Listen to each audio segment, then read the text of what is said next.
What if I told you, you can turn normal people into enemies in just a few days? You don't need a history of war. You don't need different religions or different races. All you need is a border, a name, and a reason to win.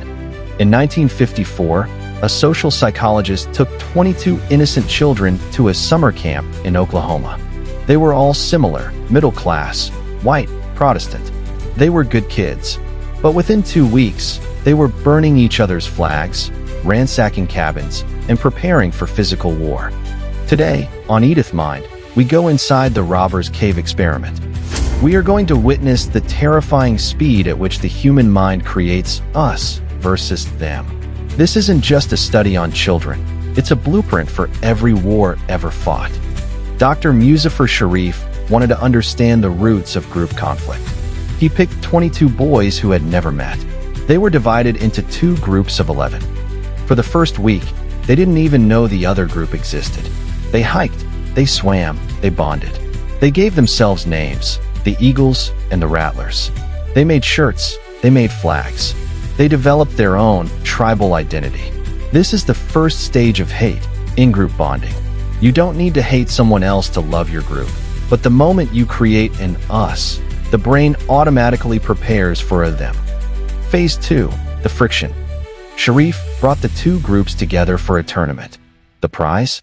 A trophy and shiny medals. Only one group could win. At first, it was just sportsmanship, but very quickly, the language changed. The Eagles started calling the Rattlers stinkers and tough guys. The Rattlers called the Eagles sissies.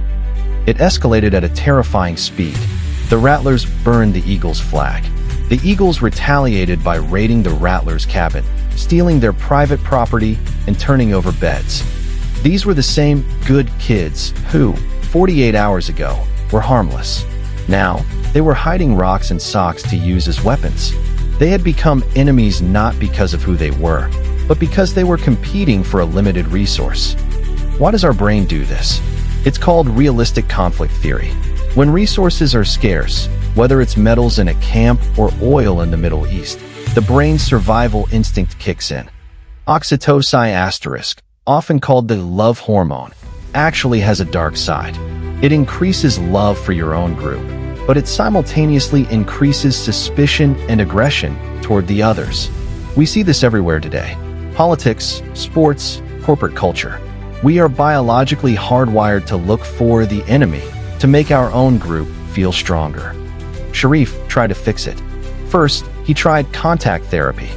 He made them watch movies together and eat in the same room. It failed. It actually made it worse. They used the time together to throw food and shout insults. You cannot fix hate just by talking when the tribal identity is already set. So, Sharif created a superordinate goal. He secretly cut off the camp's water supply. To fix it, both groups had to work together. Neither the Eagles nor the Rattlers could do it alone. Suddenly, the enemy was gone. The new enemy was thirst. They stood in the same mud, pulled the same ropes, and fixed the pipes. By the end of the day, they were sharing canteens. We are living in a giant robber's cave experiment. Our flags are our political parties, our religions, and our nationalities. Our scientists are the algorithms and politicians who profit from our friction. They tell us the other side is stealing our resources. They tell us they are coming for our way of life. And just like those 11-year-old boys, we burn flags and raid cabins without ever realizing we are being manipulated. On the last day, the Rattlers used their prize money to buy malts for the Eagles. The war was over because they found a bigger purpose. We have 2 choices. We can wait for a global catastrophe, a common enemy, to force us to work together. Or we can realize right now that the border between us and them is an illusion. You aren't born with enemies. You are taught them. Look past the flag. Guard your mind. If you've seen the enemy in your own life after watching this, let us know in the comments. Subscribe to EDITH Mind to see through the manipulation. Stay aware. Stay intelligent.